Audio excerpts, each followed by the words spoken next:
ನಮ್ಮ ದೇಹದಲ್ಲಿರುವಂತಹ ಪಂಚಭೂತಗಳ ಪ್ರಮಾಣ ಏನಾಗಿರುತ್ತೆ? ಇದನ್ನು ತಿಳ್ಕೊಬೇಕಾದ್ರೆ ಪಂಚೀಕರಣ ದೇಹ ಹೇಗೆ ಉತ್ಪತ್ತಿ ಆಯಿತು ಅನ್ನೋದ್ರಿಂದನೇ ತಿಳ್ಕೊಬೇಕಾಗತ್ತೆ. ಪಂಚಭೂತಗಳು ಯಾವುದು, ಆಮೇಲೆ 9 ಧಾತುಗಳು ಯಾವುದು, ಯಾವ ರೀತಿ ಅದೆಲ್ಲ ಸೇರಿಕೊಂಡು ನಮ್ಮ ಬಾಡಿ ತಯಾರಾಗಿದೆ, ಅದರಲ್ಲಿ ಯಾವುದು ಪುರುಷ ಧಾತು, ಯಾವುದು ಪ್ರಕೃತಿ ಧಾತು, ಇದೆಲ್ಲನೂ ಬಹಳ ಚೆನ್ನಾಗಿ ನಾವು ಅರ್ಥ ಮಾಡಿಕೊಂಡಷ್ಟು ನಮಗೆ ಬಾಡಿ ಬಗ್ಗೆ ರೆಸ್ಪೆಕ್ಟ್ ಬರುತ್ತೆ. You start honouring your body. ಕೋಟಿ ದೇವತೆಗಳು ಈ ದೇಹದಲ್ಲಿದ್ದಾರೆ ಅಂದರೆ, ಹಸುನಲ್ಲಿದ್ದಾರೆ ಅಂತ ಕೈ ಮುಗಿತೀರಾ, ಕಣ್ಣಿಗೆ ಒತ್ಕೋತೀರಾ, ಮಂಗಳಾರತಿ ಮಾಡ್ತೀರಾ.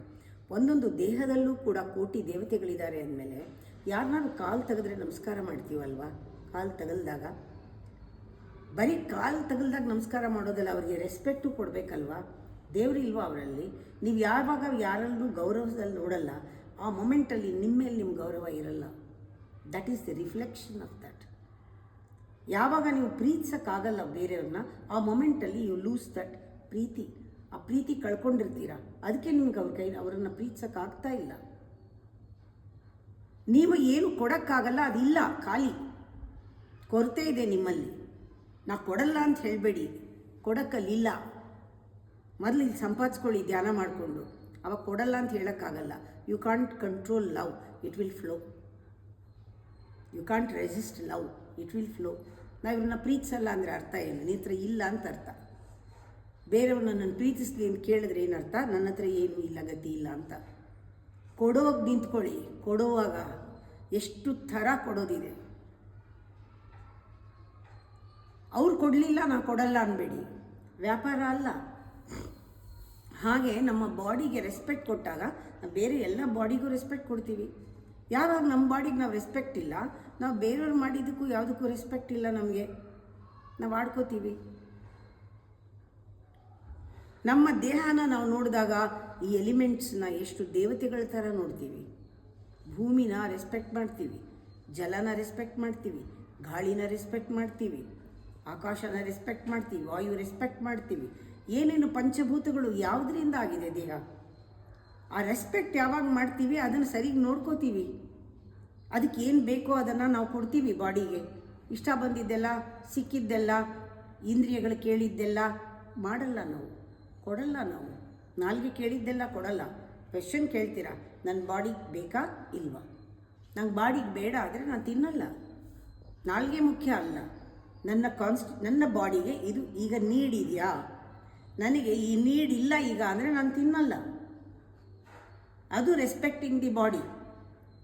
ಈ ಕೆಲಸ ನಾನು ಮಾಡಲ್ಲ, ಯಾಕೆಂದರೆ ಇದು ಇಂದ್ರಿಯಗಳು ಕೇಳ್ತಾ ಇದೆ, ನಾನು ತೃಪ್ತಿಪಡಿಸಲ್ಲ.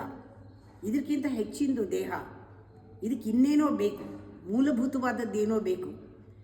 ಇದರ ಪ್ರಪೋರ್ಷನ್ ನೋಡ್ತಾ ಹೋಗ್ತೀವಿ. ಯಾವಾಗಲೂ ನೀರನ್ನು ದೇಹದಲ್ಲಿ ಉಳಿಸ್ಕೊಳ್ಳೋಕೆ ಏನು ಬೇಕೋ ಮಾಡ್ತೀವಿ. ನೀರು ಬೇಕೇ ಬೇಕು, ಆಹಾರ ಬೇಕೇ ಬೇಕು, ಸಮಯಕ್ಕೆ ಸರಿಯಾದ ಆಹಾರ ಬೇಕು, ಸರಿಯಾದ ಆಹಾರನೇ ಬೇಕು, ಪಂಚಭೂತಗಳಿರೋ ತತ್ವದ ಆಹಾರನೇ ಬೇಕು, ಪ್ರಾಣಿಕ್ ಫುಡ್ಡೇ ಬೇಕು, ಜೀವಂತವಾಗಿರೋ ಫುಡ್ ಬೇಕು.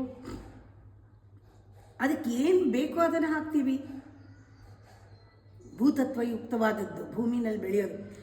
ಗೆಣಸನ್ನು ತಿಂತೀವಿ, ಗಡ್ಡೆ ಗೆಣಸನ್ನು ಹುಡ್ಕೊಂಡು ಹೋಗಿ ತಿಂತೀವಿ, ಮೊಳಕೆ ಚಿಗುರಿದ ಕಾಳುಗಳನ್ನು ತಿಂತೀವಿ, ಚೆನ್ನಾಗಿ ನೀರನ್ನು ಕುಡಿತೀವಿ, ಚೆನ್ನಾಗಿ ಉಸಿರಾಡ್ತೀವಿ, ಗಾಳಿ ಇರೋ ಕಡೆ ಹೋಗ್ತೀವಿ, ಪ್ರಾಣಾಯಾಮ ಮಾಡ್ತೀವಿ, ಎಲ್ಲೋ ಬಾಗ್ಲಾಕೊಂಡು ಕೂತ್ಕೊಳ್ಳಲ್ಲ. ಅರ್ಲಿ ಮಾರ್ನಿಂಗ್ ಸನ್ ರೇಸ್ಗೆ ಹೋಗ್ತೀವಿ, ಸನ್ ಬಾತ್ ತೊಗೋತೀವಿ. ಇದೆಲ್ಲ ಟೇಸ್ಟ್ ಎಲ್ಲ ಚೇಂಜ್ ಆಗುತ್ತೆ. ಆ ಪ್ರಪೋರ್ಷನ್ ಆಟೋಮ್ಯಾಟಿಕ್ಕಾಗಿ ಆ ಪ್ರಮಾಣ ಅದಕ್ಕೆ ಸಿಗುತ್ತೆ ನೀವು ಕೊಟ್ಟರೆ. ಬಾಗ್ಲಾಕೊಂಡು ಕೂತ್ಕೊಂಡು ನನಗೆ ವಿಟಮಿನ್ ಡಿ ಕಮ್ಮಿ ಇದೆ ಅಂದರೆ ಹೋಗಿ ಸೂರ್ಯನ ಸುತ್ತ ಬೆಳಗ್ಗೆ ಎದ್ದು ಸೂರ್ಯನ ಬೆಳಕಿಗೆ ಮೈ ಒಡ್ಕೊಳ್ಳಿ, ಚೆನ್ನಾಗಿ ಉಸಿರಾಡಿ ಗಾಳಿನ. ಅಲ್ಲಿ ಕಟ್ಕೊಂತು ಇಲ್ಲಿ ಕಟ್ಕೊಂತು ರಕ್ತ ಚಲನೆ ಆಗಲಿಲ್ಲ ಅಂದರೆ ಅದಕ್ಕೆ ಏನು ಬೇಕೋ ಮಾಡಬೇಕು. ಇದು ಜ್ಞಾನ. ಬಾಡಿ ಬಗ್ಗೆ ಅನಾಟಮಿ ತಿಳ್ಕೊಳ್ಳೋದಲ್ಲ, ಸ್ವಭಾವವನ್ನು ತಿಳ್ಕೊಳ್ಳೋದು. ದೇಹದ ಸ್ವಭಾವ ಏನು, ದೇಹ ಯಾವುದರಿಂದಾಗಿದೆ, ಅದಕ್ಕೆ ಏನು ಹಾಕಬೇಕು, ಏನು ಹಾಕಿದ್ರೆ ಅದು ಹಾಳಾಗುತ್ತೆ, ಇದು ಜವಾಬ್ದಾರಿ. ಒಂದು ವೆಹಿಕಲ್ನ ನೋಡ್ಕೊಂಡು ಹಾಗೆ ಆಕ್ಸಿಡೆಂಟ್ ಆಗದೆ ನೋಡ್ಕೋಬೇಕು, ಅದಕ್ಕೆ ಸರ್ವಿಸ್ ಮಾಡಬೇಕು, ಎಲ್ಲಿಗೆ ಹೋಗಬೇಕು ಅನ್ನೋದು ಗೊತ್ತಿರಬೇಕು, ಸರಿಯಾದ ಡ್ರೈವ್ ಮಾಡಬೇಕು. ಎಲ್ಲ ಹೇಗೆ ನೋಡ್ಕೋತೀವೋ ಹಾಗೆ ದೇಹನೂ ಒಂದು ವೆಹಿಕಲ್ ಅಲ್ವಾ, ವಾಹನ. ಪರಮಾತ್ಮನ ಹತ್ರ ಹೋಗೋಕ್ಕೆ ಸ್ವಲ್ಪ ದಿನ ಮಾತ್ರ ಇದು ಬಾಡಿಗೆಗೆ ಸಿಕ್ಕಿರೋದು, ಅದನ್ನು ಸರಿ ನೋಡ್ಕೊಂಡು ಹೋಗ್ಬೇಕು ಅಲ್ಲಿವರೆಗೂ. ಇದು ಏನಾದರೂ ಸುಸ್ತಾಗಿದ್ದರೆ, ಈ ವಾಹನ ಹಳೇದಾಗಿದ್ದರೆ ಇನ್ನೊಂದು ವಾಹನ ಕೊಡ್ತಾನೆ ಅವನು. ಅದನ್ನು ಮೇಂಟೈನ್ ಮಾಡೋದಂತೂ ನಮ್ಮ ಕೈನಲ್ಲಿದೆ ಅಲ್ವಾ. ಅದರಿಂದ ಪಂಚಭೂತಗಳ ಪ್ರಪೋರ್ಷನ್ನು, ಸಪ್ತಧಾತುಗಳು ಅಥವಾ ನವಧಾತುಗಳ ಒಂದು ಪ್ರಪೋರ್ಷನ್ ಏನಿದೆ, ರಕ್ತಕ್ಕೇನು ಬೇಕು, ರಕ್ತ ಚಲನೆಗೆ ಏನು ಬೇಕು, ರಕ್ತ ಪಂಪ್ ಮಾಡೋಕ್ಕೆ ಏನು ಬೇಕು, ಏನು ಪ್ರೆಷರ್ ಬೇಕು, ಅದಕ್ಕೆ ಎಷ್ಟು ಪ್ರೆಷರ್ ಮೇಂಟೈನ್ ಆಗಬೇಕು, ಎಲ್ಲ ಇಂಪಾರ್ಟೆಂಟ್. ಚರ್ಮ ತೋರಿಸ್ಬಿಡುತ್ತೆ ಒಳಗಡೆ ಏನೇನಿದೆ ಅಂತ. ಹೊರಗಡೆ ಹಾಕುವಾಗ ಎಷ್ಟು ಟೆನ್ಷನ್ ಮಾಡ್ಕೊಳ್ತೀರಾ, ಎಷ್ಟು ಸಪ್ರೆಸ್ ಮಾಡಿದ್ದೀರಾ, ನಿಮ್ಮ ಚರ್ಮದಲ್ಲಿ ಕಾಣಿಸುತ್ತದು.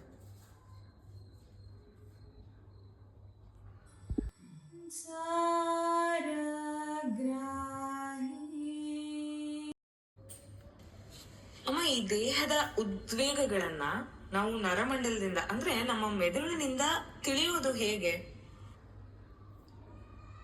ತುಂಬ ಜನಕ್ಕೆ ಮೆದುಳು ಅಂದ ತಕ್ಷಣ ಮೈಂಡಿಗೆ ಸೇರಿಸ್ಕೊಂಡ್ಬಿಡ್ತಾರೆ. ಬಾಡಿ ನೆನಪಾಗೋದೇ ಇಲ್ಲ. ಕರೆಕ್ಟಾಗಿ ತಿಳ್ಕೋಬೇಕು, ನಮ್ಮ ಬ್ರೈನು ಬಾಡಿಯ ಭಾಗ, ದೇಹದ ಭಾಗ.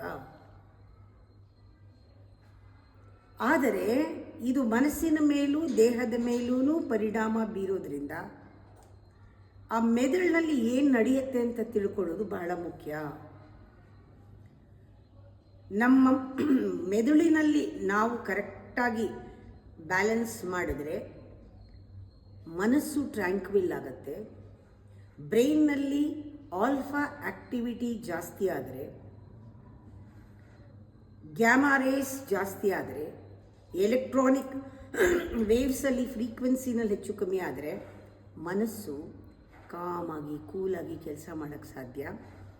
ಬಾಡಿ ಕೂಡ ಆರೋಗ್ಯವಾಗಿರೋಕ್ಕೆ ಸಾಧ್ಯ. ಈ ಬಾಡಿ ಮೈಂಡ್ ಎರಡನ್ನೂ ಕಂಟ್ರೋಲ್ ಮಾಡ್ತಿರೋದು ಮನಸ್ಸು, ದಟ್ ಬ್ರೈನ್ ಬಹಳ ಮುಖ್ಯ. Central nervous system, the spinal cord and the brain. ಇದಿಷ್ಟು ಮೊದಲು ತಿಳ್ಕೋಬೇಕು. ಎರಡನೇದು, ನಮ್ಮ ದೇಹದಲ್ಲಿ ಕಾಮ ಇದ್ದರೆ ನಮ್ಮ ದೇಹದಲ್ಲಿ ಉತ್ಪತ್ತಿಯಾಗೋ ರಸ, ಲೋಭಿತನ ಜಾಸ್ತಿ ಇದ್ದರೆ ನಮಗೆ ಪ್ರಪಂಚದ ಕಡೆಗೆ ಸೆಳೆತ, ಆ ಬೇರು ಸಮೇತ ಆ ಲೋಭಿತನ ನಮ್ಮನ್ನು ಕೆಳಗೆಳೆದು ಬಿಡುತ್ತೆ. ದುರಾಸೆ ಮೇಲ್ಗಡೆ ಭಸ್ಮ ಆಗ್ತಿರುತ್ತೆ. ನಾವು ಮಾಡಿದ್ದೆಲ್ಲ ಒಳ್ಳೆ ಕರ್ಮಗಳು ಅಂದ್ಕೊಂಡು ಮಾಡಿದ್ದೆಲ್ಲ. ಯಾಕೆ? ಮಾತ್ಸರ್ಯ, ಕಾಂಪಿಟೇಷನ್, ಹೊಟ್ಟೆ ಉರಿ ಎಲ್ಲ. ಮೋಹ ನಮ್ಮನ್ನು ಹಾಳು ಮಾಡುತ್ತೆ. ನಮ್ಮ ದೇಹದ ಮೇಲೆ ತುಂಬ ವ್ಯಾಮೋಹದಿಂದ ಎಷ್ಟೋ ಕಾಯಿಲೆ ಬರುತ್ತೆ. ವಸ್ತುಗಳನ್ನು ಅಂಟಿಸ್ಕೊಳ್ಳೋದು, ವ್ಯಕ್ತಿಗಳನ್ನು ಅಂಟಿಸ್ಕೊಳ್ಳೋದು, ಅವ್ರ ಸುಖ ದುಃಖ ಎಲ್ಲ ತಾವು ತಗೊಳ್ಳೋದು, ಇದು ವ್ಯಾಮೋಹದಿಂದ ತಾನೆ. ಇದು ದೇಹದ ಮೇಲೆ ಬಹಳ ಪರಿಣಾಮವನ್ನು ಬೀರುತ್ತೆ. ಒಂದೊಂದು ಸತಿ ಎಮೋಷನ್ ಬಾಡಿ ಮೇಲೆ ಪರಿಣಾಮ ಬೀರ್ತಾ ದೇಹ ವೀಕ್ ಆಗ್ತಾ ಬರುತ್ತೆ, ಸುಸ್ತಾಗುತ್ತೆ, ಕಾಯಿಲೆ ಬರುತ್ತೆ. ಕಾಯಿಲೆ ಬಂದಾಗ ಭಯ ಬರುತ್ತೆ ಮನಸ್ಸಿನಲ್ಲಿ, ಕಾಯಿಲೆ ಬಗ್ಗೆ ಚಿಂತೆ ಬರುತ್ತೆ. ಜಾಸ್ತಿ ವರಿ ಮಾಡ್ತೀರಾ, ಜಾಸ್ತಿ ರೋಗ ಜಾಸ್ತಿ ಆಗುತ್ತೆ. ರೋಗ ಜಾಸ್ತಿ ಆಯ್ತಲ್ಲ, ಭಯ ಜಾಸ್ತಿ ಆಗುತ್ತೆ. ಹೀಗೆ ಒಂದು ವಿಷಯಸ್ ಸೈಕಲ್. ಇದಕ್ಕೆ ಸಿಕ್ಕಾಕೊಂಡ್ಬಿಡ್ತೀವಿ. ಅದಕ್ಕೆ ಡೀಪರ್ ಲೆವೆಲ್ನಲ್ಲಿ ಎಮೋಷನ್ಸ್ನ ಬ್ಯಾಲೆನ್ಸ್ ಮಾಡಿ ಚಾನಲ್ ಮಾಡೋದಕ್ಕೆ, ಆ ಎಮೋಷನಲ್ ಹೆಲ್ತ್ನ ಕಾಪಾಡ್ಕೊಳ್ಳೋಕ್ಕೆ ಧ್ಯಾನ ಮಾಡಲೇಬೇಕು. ಧ್ಯಾನದಲ್ಲಿ ಬ್ರೈನ್ ಮೇಲೆ ತುಂಬ ಪರಿಣಾಮ ಆಗುತ್ತೆ. ಅದರಲ್ಲೂ ಕೂಡ left brain right brain balance ಮಾಡೋದ್ರಿಂದ ನಿಮ್ಮ ಥಾಟ್ ಆ್ಯಂಡ್ ಎಮೋಷನ್ ಬ್ಯಾಲೆನ್ಸ್ ಆಗುತ್ತೆ. ನಮ್ಮಲ್ಲಿ hind brain, middle brain, frontal ಬ್ರೈನ್ನ ಕರೆಕ್ಟಾಗಿ ಬ್ಯಾಲೆನ್ಸ್ ಮಾಡೋದ್ರಿಂದ ಪ್ರಾಣಿ ಗುಣ, ಪಶುಗುಣ ಹೋಗಿ ಆ ದೈವಿಕ ಗುಣ ಬರುತ್ತೆ. ಡಿವೈನ್ ಬ್ರೈನ್ ಇರೋದಿಲ್ಲಿ. ಯಾವಾಗ ಹುಬ್ಬಿನ ಮಧ್ಯ ನೀವು ಎನರ್ಜಿನ ಫೀಲ್ ಮಾಡ್ತೀರಾ, ನಿಮ್ಮ ಮೆಡಿಟೇಷನ್ನಲ್ಲಿ ಬ್ಯಾಲೆನ್ಸ್ ಮಾಡಿಕೊಂಡು ನಿಮ್ಮ ಎಮೋಷನ್ ಆ್ಯಂಡ್ ಲಾಜಿಕ್ನ, ಪ್ರಾಣಾಯಾಮ ಚೆನ್ನಾಗಿ ಮಾಡಿ, ಧ್ಯಾನ ಚೆನ್ನಾಗಿ ಮಾಡಿದ್ರೆ ಬ್ರೈನ್ಗೆ ಆಕ್ಸಿಜನ್ ಸಪ್ಲೈ ಜಾಸ್ತಿ ಆಗುತ್ತೆ, ರಿಲ್ಯಾಕ್ಸ್ ಆಗುತ್ತೆ, ಬಾಡಿ ರಿಲ್ಯಾಕ್ಸ್ ಆಗುತ್ತೆ, ಮೈಂಡ್ ರಿಲ್ಯಾಕ್ಸ್ ಆಗುತ್ತೆ. ಯಾವುದರಿಂದ? ಬ್ರೈನ್ ಆ್ಯಕ್ಟಿವಿಟಿಯಿಂದ. ಬ್ರೈನ್ನಲ್ಲಿ ಕಾನ್ಷಿಯಸ್ ಆಗಿ ನೀವು ರಿಲ್ಯಾಕ್ಸ್ ಮಾಡಿದ್ರೆ ಆಗ ನಡೆಯೋ ಒಂದು ಪ್ರಾಸೆಸ್ ಏನಿದೆ ನಮ್ಮ ಮೆದುಳಲ್ಲಿ, ಅದಕ್ಕೆ ಹೇಳ್ತಾರೆ ನರ್ವ್ ಆ್ಯಕ್ಟಿವಿಟಿ ಅಂತ, ಅಥವಾ ನ್ಯೂರೋಪಾತ್ವೇ ಅಂತ ಹೇಳ್ತಾರೆ. ಹೇಗೆ ಆ ಫ್ರೀಕ್ವೆನ್ಸಿ ಲೆವೆಲ್ಲು ಇದೆಲ್ಲ ಬ್ರೈನ್ನಲ್ಲಿ ಬಹಳ ದೊಡ್ಡ ಒಂದು ಕಾರ್ಯಾಗಾರ ನಡೀತಾ ಇರುತ್ತೆ. ನಮ್ಮ ಮೈಂಡ್ನ ಬಾಡಿನ ಎರಡನ್ನೂ ಕರೆಕ್ಟಾಗಿ ಇಡುತ್ತೆ. ಡೀಪರ್ ಲೆವೆಲ್ನಲ್ಲಿರೋ ಎಷ್ಟೊಂದು ಟಾಕ್ಸಿನ್ಸು ಬಾಡಿನಲ್ಲಿ ಆಚೆ ಹಾಕೋದು, ಮೈಂಡಲ್ಲಿರೋದು ಆಚೆ ಹಾಕೋದು ಮೆಡಿಟೇಷನ್ನಿಂದ. ಮೆಡಿಟೇಷನ್ ದೇಹಕ್ಕೂ ಒಳ್ಳೆಯದು, ಮನಸ್ಸಿಗೂ ಒಳ್ಳೆಯದು. ಎರಡನ್ನು ಕ್ಲೆನ್ಸ್ ಮಾಡೋಕ್ಕೆ ಇಟ್ ಈಸ್ ಎ ಮಸ್ಟ್.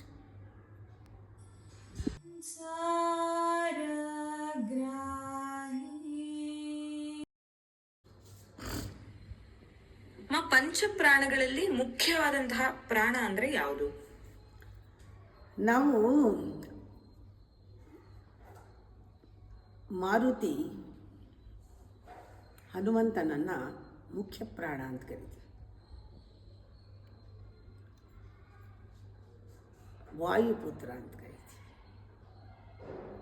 ಅಂದರೆ ಯಾತಕ್ಕೆ ಆ ಸಿಗ್ನಿಫಿಕೆನ್ಸ್ ಇದೆ ಅಂದರೆ, ನಮ್ಮ ಉಸಿರಾಟದಲ್ಲಿ ಇರುವ ಪ್ರಾಣ ಏನು ಅದು ಪರಮಾತ್ಮ ಅಂತ ಹೇಳ್ತೀವಿ. ಜೀವಾತ್ಮ ಪರಮಾತ್ಮಂತರ ಉಸಿರು ಪ್ರಾಣ ಎರಡೂ. ಉಸಿರು ಹನುಮಂತ ಆದರೆ ಪ್ರಾಣ ರಾಮ, ಪ್ರಾಣ ರಾಮ ಆದರೆ ಜೀವ ಹನುಮ. ಪರಮಾತ್ಮ ಜೀವಾತ್ಮ ಅಂದರೆ ಹನುಮ ಮತ್ತು ರಾಮನ ಹನುಮಂತರ. ಅದಕ್ಕೆ ಇದೆಲ್ಲ ಕಥೆಗಳಲ್ಲಿ ಬರುತ್ತೆ, ನಮಗೆ ಪರಿಚಯ ಮಾಡಿಕೊಡುತ್ತೆ ಎಷ್ಟೋ ವಿಷಯಗಳನ್ನು. ಎಲ್ಲ ಪಂಚಭೂತಗಳು ಕೂಡ ಜನಿಸಿರೋದು ಆಕಾಶ ತತ್ವದಿಂದ. ಆಕಾಶ ತತ್ವ ಇದೆ ಸ್ಪೇಸ್. ಈ ಆಕಾಶಕ್ಕೆ ಒಂದು ಒಂದು ಒಂದು ಶಕ್ತಿ ಇದೆ. ಅಂದರೆ ಆಕಾಶದಿಂದ ಇನ್ನೂ ಮೇಲಕ್ಕೆ ಮನೋಲೋಕ ಅಂತ ಹೇಳ್ತಾರೆ, ಅದು ಪರಮಾತ್ಮನ ಲೋಕ, ಅದು ಸ್ವರ್ಗ. ಬೇಕಾದಷ್ಟು 7 ಲೋಕಗಳಿದೆ, ಎಲ್ಲ ತುಂಬ ಸೂಕ್ಷ್ಮವಾದ ಲೋಕಗಳು. ನಾವು ಇಂಗ್ಲೀಷಲ್ಲಿ ಹೇಳಬೇಕಾದ್ರೆ ಹೇಳ್ತೀವಿ ಸ್ಪೇಸ್ ಕಾನ್ಷಿಯಸ್ನೆಸ್, ಸಬ್ಕಾನ್ಷಿಯಸ್ನೆಸ್, ನಮ್ಮೊಳಗೆ consciousness, super consciousness, cosmic consciousness, ದೊಡ್ಡ ಹಾಗೆ ಹೋಗ್ತಾ ಇದ್ದರೆ ಅದು ಕೊನೆಯೇ ಇಲ್ಲ. ಅನ್ಲಿಮಿಟೆಡ್ ಸ್ಪೇಸ್ ಇದೆ. ಅಲ್ಲಿಂದ ಶಕ್ತಿಯನ್ನು ಎಳೆಯುವಂಥದ್ದು ನಮ್ಮ ಪ್ರಾಣಕ್ಕಿದೆ. ನಮ್ಮಲ್ಲಿರೋ ಸ್ಪೇಸ್ ಏನು ಹೇಳ್ತೀವಿ, ಆ ಅಂತರಿಕ್ಷದಲ್ಲಿರುವಂತಹ ಶಕ್ತಿಯನ್ನು ಎಳೆಯೋದು ಆಂತರಿಕ ಶಕ್ತಿ ನಮ್ಮಲ್ಲಿದೆ. ಪ್ರತಿಯೊಂದು ಪಿಂಡಾಂಡದಲ್ಲೂ ಆ ಬ್ರಹ್ಮಾಂಡದ ಜೊತೆಗೆ ಕನೆಕ್ಷನ್ ಇದೆ, ಅಲ್ಲಿಂದ ಎಳೆಯೋ ಶಕ್ತಿ ಇದೆ. ಜೊತೆಗೆ ಅದನ್ನು ಭೂಮಿಗೂ ಕನೆಕ್ಟ್ ಮಾಡೋ ಶಕ್ತಿನೂ ಇದೆ. ಅದಕ್ಕೆ human being is A bridge between ಸ್ವರ್ಗ ಆ್ಯಂಡ್ ಭೂಮಿ, ಎರಡನ್ನು ಸೇರಿಸೋ ಶಕ್ತಿ ಇದೆ. ಭೂಮಿಯಲ್ಲಿರೋ 7 ಲೋಕಗಳನ್ನು ಮೇಲೆ ಎಳೆಯೋ ಶಕ್ತಿ ಇದೆ, ಮೇಲ್ಗಡೆಯಿಂದ 7 ಶಕ್ತಿಗಳನ್ನು ಕೆಳಗೆಳೆಯೋ ಶಕ್ತಿ ಇದೆ. ಎರಡನ್ನೂ ಸೇರಿಸಿ 14 ಲೋಕಗಳನ್ನು ಒಟ್ಟಿಗೆ ಸೇರಿಸೋ ಶಕ್ತಿ ಇದೆ. ಅದು ವಿಷ್ಣು ಪವರ್. ಅದು ವಿಷ್ಣು 14 ಲೋಕಗಳನ್ನು ಅವನು ನಿಭಾಯಿಸ್ತಾನೆ.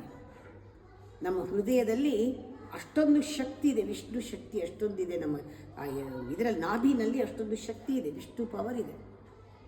ನಮ್ಮಲ್ಲಿ ಅದು ಕಾಣಿಸುತ್ತೆ. ನಾವು ಸುಮ್ಮನೆ ಒಂದು ಬ್ರಿಡ್ಜ್ ಥರ ಭೂಮಿಗೂ ಆಕಾಶಕ್ಕೂ. ಧ್ಯಾನದಲ್ಲಿ ಗೊತ್ತಾಗತ್ತೆ, ಮೂಲಾಧಾರದಿಂದ ಸಹಸ್ರಾರವನ್ನು ಮೀರಿ ಹೋಗೋದು.